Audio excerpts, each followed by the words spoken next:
welcome to the More Movement podcast, where we explore the dynamic connections between sports, physical well-being, and personal growth.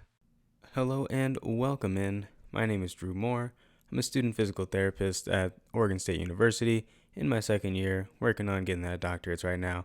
So, with all the free time that I have, I decided to start a podcast. So here we are. And today is going to be our second episode of the podcast, and I want to touch on a topic that is near and dear to my heart: sleep. Now, before all of you guys out there that know me start laughing, I know it's a do as I say, not as I do kind of thing, but I have been doing better, and there are people that can vouch for me out there. That being said, I'm not going to show you my recent sleep history and my 6-month sleep log that Apple keeps on me because they always track everything, but that's a story for another time. Anyways, y'all didn't need to see all that, but at least I am being conscious of the detriment that it can be to my not can be, the detriment that it will be to my health down the road, for better or for worse.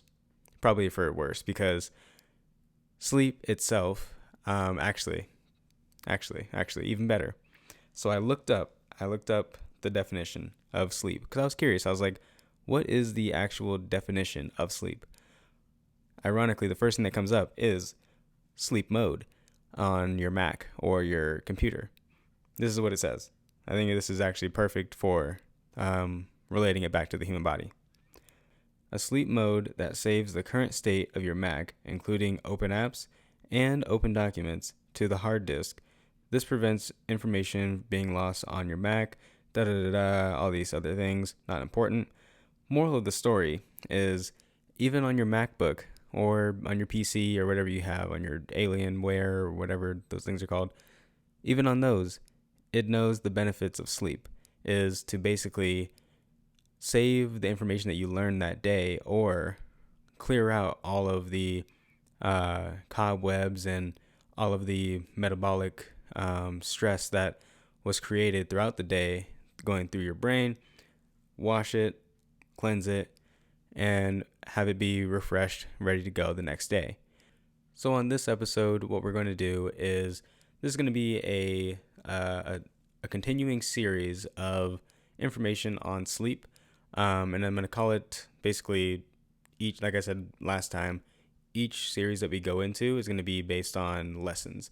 And so it's going to be lessons that we learned from blank. So for this one, we're going to start it off. This is the first one. We're going to see how it goes, see how we like it. We're going to love it. So it's going to be things that we learned, or lessons that we learned on sleep. So we're going to start off nice and easy with this episode, just on the basics. And we're not going to dive in too deep onto all of the neurophysiology on sleep and all of the pathophysiology that sleep can impact, and how it impacts it, and all the nitty gritty details and sleepwashing and all that. No, we are not the Huberman Lab. I love them, don't get me wrong. Sometimes it goes a little deep. We're going to be more on the surface level of this, okay? But we're still going to get into the nitty gritty about sleep and its importance. And we're going to bring up some nerdy stuff too. Don't worry. Shout out to my nerds. And we'll get it done. So, sleep. What are we doing? Why are we doing it? Basically, the idea is that we have a few different cycles that we go through. And it can be broken down into into REM sleep and non-REM sleep. And there's about 4 different stages of sleep that we go through, and we cycle through it every 90 minutes roughly. And we're not going to go into all the different delta waves. If you want me to go into the different waves that we go through when we go into sleep, I can do that another episode. But for this one, nah. So a thing that initiates us to go to sleep is a thing called the circadian rhythm. And the circadian rhythm is basically our body's own sleep-wake cycle, kind of like how the sun rises every day and sets. It's very similar, and back in the day, way back in the day, like prehistoric days, when we didn't have clocks or alarms or anything to wake us up. Maybe not that far back, but um, anyways, when we didn't have anything to wake us up, we would be woken up by the sun rising because we would sync our our circadian rhythm with the sun, because typically we would do most of the things that we would do during daylight, and then we would sleep at night because it made sense because we couldn't see unless you're using a lantern. And even in the dark, that's when all like the creepy crawlies come out and start, snatching people and stuff, like cougars and I don't know, bears, whatever they had back in the saber-toothed lion or tigers, and all that stuff. So you had all that going on, and your circadian rhythm was in charge of keeping it intact. Now, with the modernization of the world, we've had lights going on all over the place, throwing off our circadian rhythm, and it has made us more productive as a society, because we're able to do work outside of those designated times that the sun is up or the sun is down, especially if you're in, I don't know, like we'll go Alaska, or if you're in Iceland or Norway or Ireland, maybe Ireland. I meant to say, what's the other one up there? Greenland. There we go. Nobody really lives there, but that's okay. If you're in any of those areas up there, you're not going to get a normal sleep-wake cycle like we would in the lower 48, where you have your 16 hours of daylight, or at least 8 hours of daylight if it's in the winter. And with that, that's going to throw off your circadian rhythm, so you're going to need light to go out and do whatever it is that you need to do, while also not just having the sudden urge to go to sleep. So when it comes to our different stages of sleep, we have our NREM sleep, and then we have our REM sleep. These can be broken down even further into NREM 1, 2, and 3, and then REM sleep itself is its own portion. And then if you want to get even more fancy, we can call it, we can add in a fifth one, and that's when you're awake. So let's start off with our NREM sleep.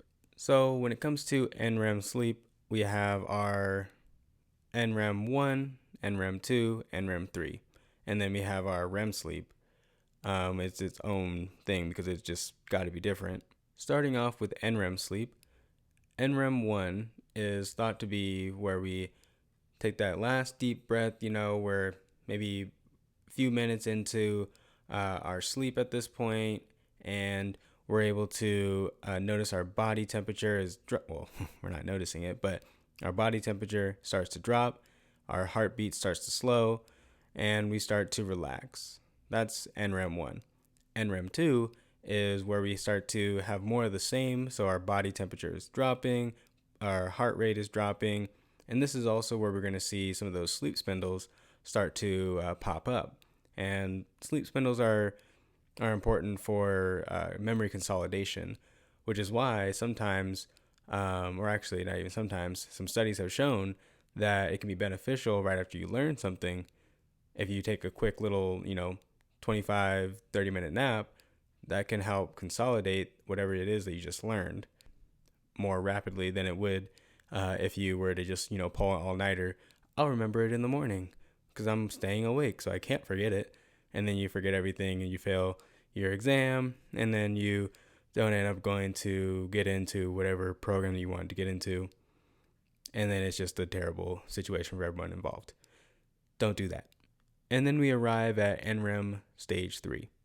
This is going to be known as deep sleep, and this is going to be where we have the majority of our benefits when we go to sleep, which is why it's thought to be the most important stage, period.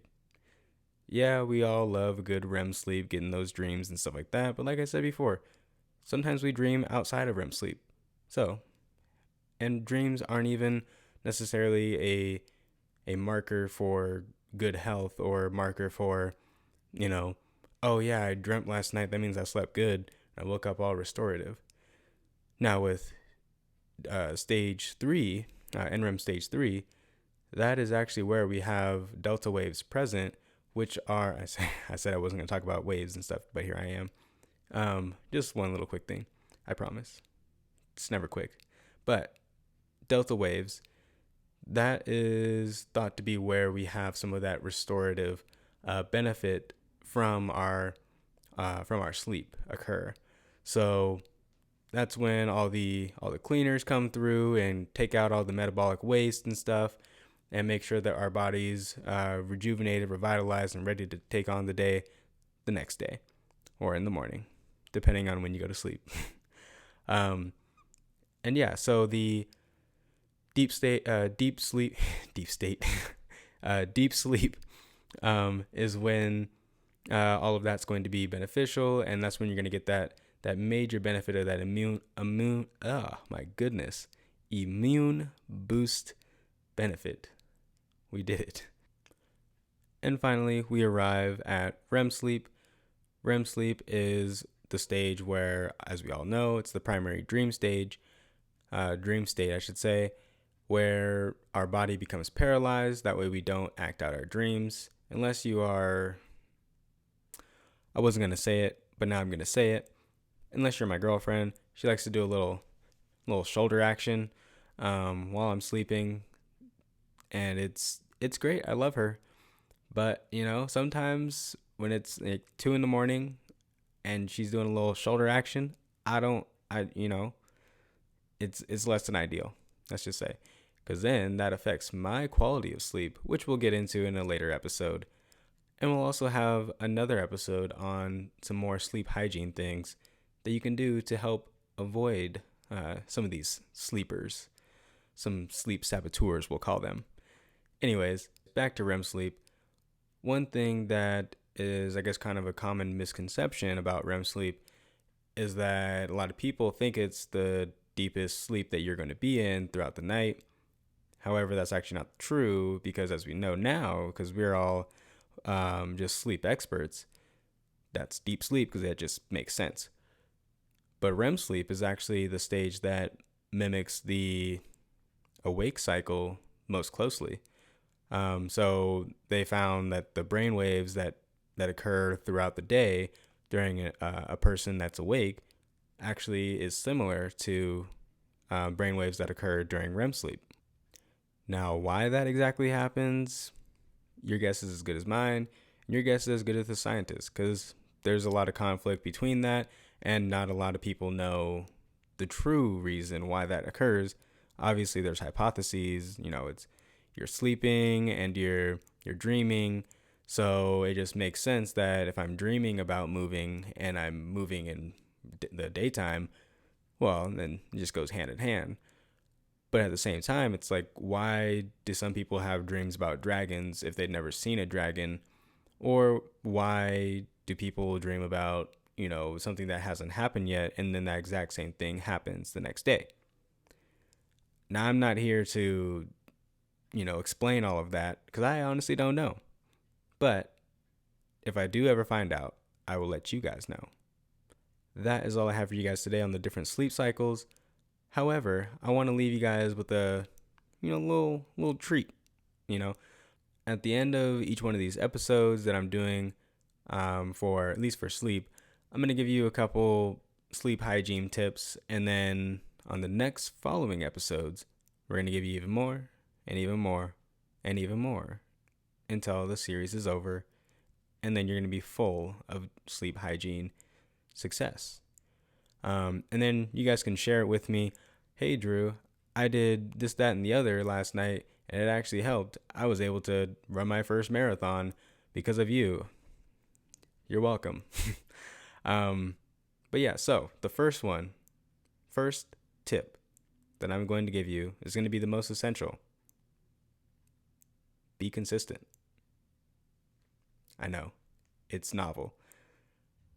Consistency has actually been shown to be the single one thing that can affect your circadian rhythm and allow you to be able to get into a deeper sleep and allow you to stay asleep longer and feel more restful in the daytime, or if you're working night shift, in the nighttime, which is another thing.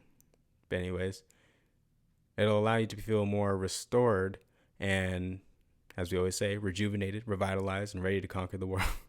um, and that's just because, like we talked about in the beginning, your circadian rhythm is the main reason why your body feels awake and feels tired. Is that buildup of adenosine, which can be held off by caffeine. So, you know, holding off on caffeine after 12 o'clock, or whether that's, taking a nap in the middle of the day to lower some of that adenosine that builds up, otherwise known as sleep pressure, that will allow us to, I didn't want to use the word optimize. I didn't want to do it, but optimize your sleep-wake cycle. Lesson number 2, or sleep hygiene tip number 2, that is going to be exercise. Exercise is an activity that can build up a lot of sleep pressure, unless, of course, you're doing, a HIIT workout at, 11 p.m. and you're going to bed at, 11:30. This obviously isn't the most ideal thing to do, because you just boosted your heart rate through the roof. You boosted up your blood pressure, your circadian rhythm right now is looking at you like, dude, what is going on? Like, are we being chased by a bear? It's time to go. Your sympathetic nervous system's through the roof, freaking out. How are you supposed to just, drop dead into sleep right after doing something like that? Unless you have a sleep disorder, which will be an episode down the road. But exercise, or I should say regular exercise throughout the day, or early in the morning or in the afternoon, even later at night, as long as it's, not right before bed, can be beneficial for building up some of that sleep pressure throughout the day, allowing you to have the feeling of or need to go to sleep when it is time to actually go to sleep, and not have it be at 2 a.m. or 3 a.m. in order for you to go to sleep. And we're going to give you one more, because I'm feeling oh so generous today. I'm just a nice guy. You guys know what it is. You guys know who I am. So we're going to do it. We're going to give you one more sleep hygiene tip/lesson that we will learn, because when we know better, we do better. Shout out to my mom. And what that last lesson is going to be is working on your mental health. Easier said than done, right? But some things you can do throughout the day or right before bed is getting yourself into a routine to where right before I go to bed, I do, 5 minutes of breathing, or 5 minutes of meditation, or, I do 10 minutes of journaling, or I like to do some yoga, some restorative yoga right before bed, whatever it may be, whatever allows you to get into that mindset of being calm, cool, and collected. That way it'll allow your body to be restored, revitalized, rejuvenated, ready to conquer the day, as you always say. But that is all I got for you guys today. I'll catch you on the next one.